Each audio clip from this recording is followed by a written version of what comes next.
Okay, today I'm going to talk a little bit about ACX.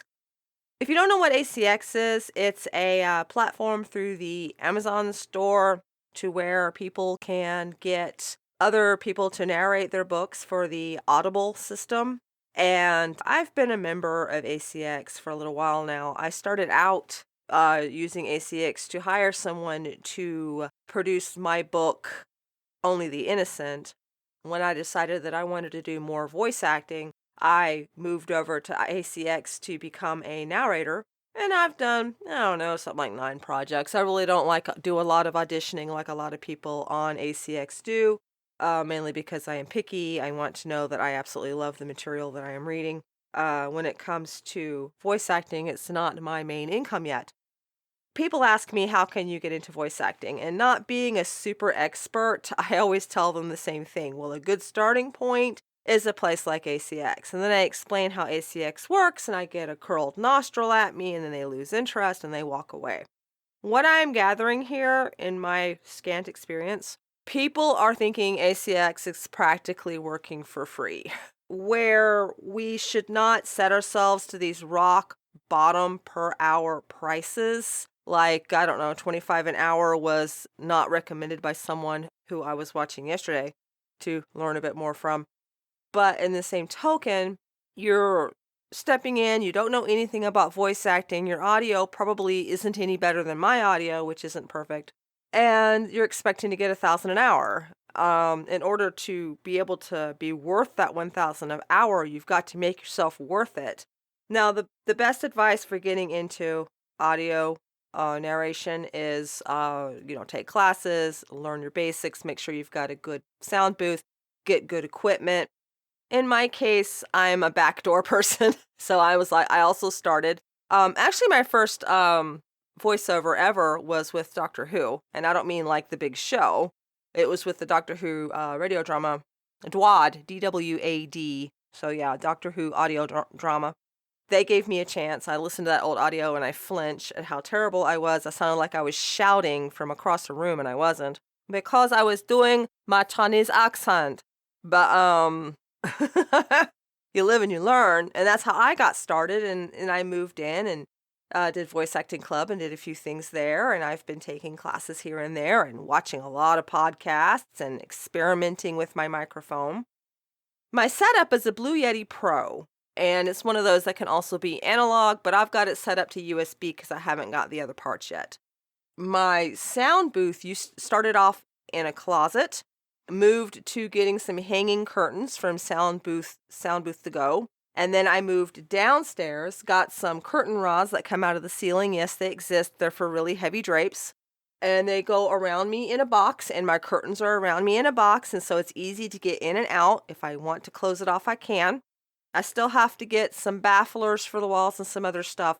But for ACX, what I've got appears to be okay. I wouldn't say good enough, but people are hiring me despite the fact that I don't have a $1 million sound booth. I work really hard at making my sound okay. I'm always experimenting and I do what I can. And I know that just like with the other things that I have done in the media world, I will get it as I go and I will learn it. So ACX has been a great starting platform for me. My first book with them, I wish I could do it over actually. I really do. The pay does not always look great. There is a lot of royalty share out there. Just about every book that I like always ends up being a royalty share. Well, that's working for free. Au contraire. So I have done both royalty share books and books for direct pay. I've done it both, and I try to do both. In other words, I look at a book and I decide, is this truly going to get me royalties or not? And if it's a book that's boring, I'm probably not going to take it. 9 times out of 10, if I am auditioning for your book, you've managed to make it look interesting.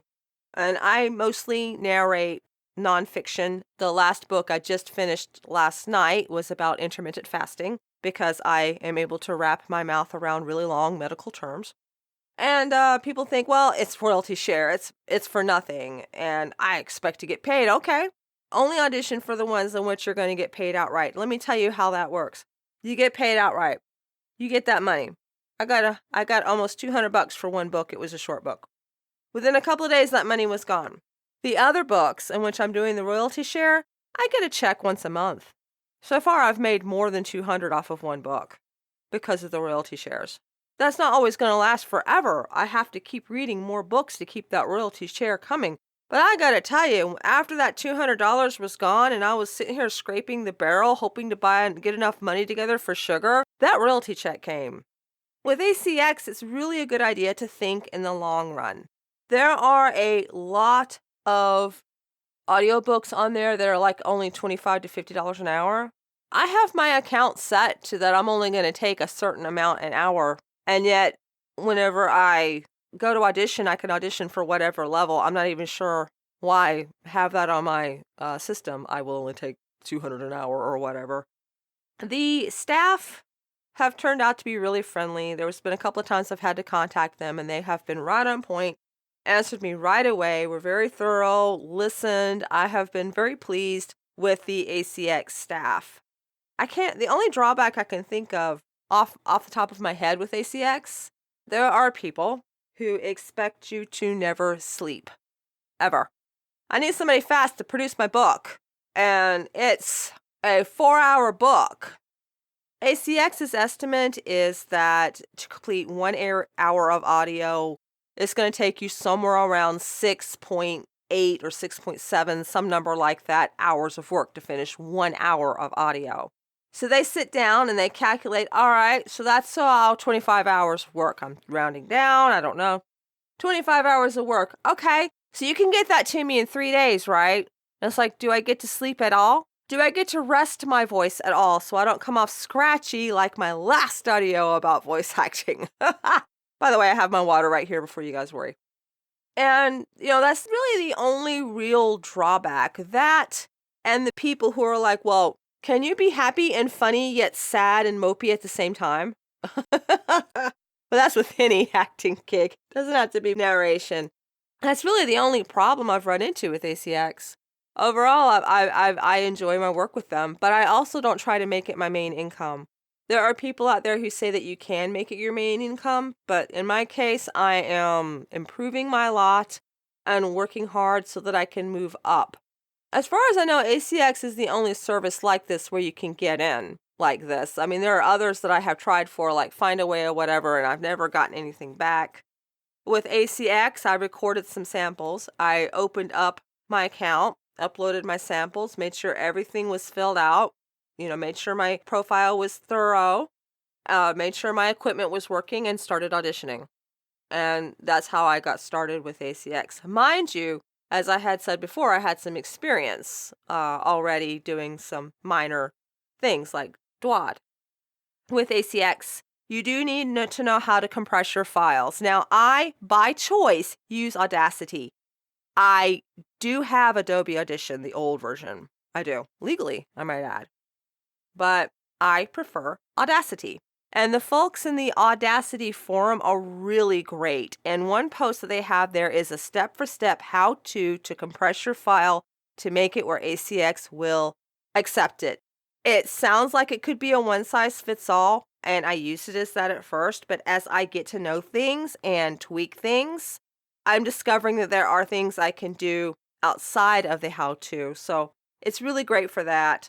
I do have intentions when I get ready to move up even higher, either hopefully working for a place that has a studio that I would travel to, like Nashville, which I'm only a couple hours from, or upgrading my own system. I would like to convert my microphone to analog, and then, after I've gotten used to that and how that works, then I will get a better microphone. So it's all in steps. That's where the beauty of something like ACX comes in. It's all in steps, and so many people are daunted by the cost and the huge mountain to climb. Working in a place like ACX while you're doing it helps you to climb over it. Now, I am not saying that with ACX you should just jump in and who cares if you do good quality. No. Those people at ACX looking for the narrators are looking for quality just like anybody else. And let me tell you, they will send you a hateful email if you audition and it's not your best, and they can tell. They will let you know really quick they can tell. You still want to do your best. Yeah, I'm gonna wanna go more towards the, better microphones as I progress, but I am making do with what I've got, and for what I do, since a lot of it is fan stuff or whatever, I'm doing my best.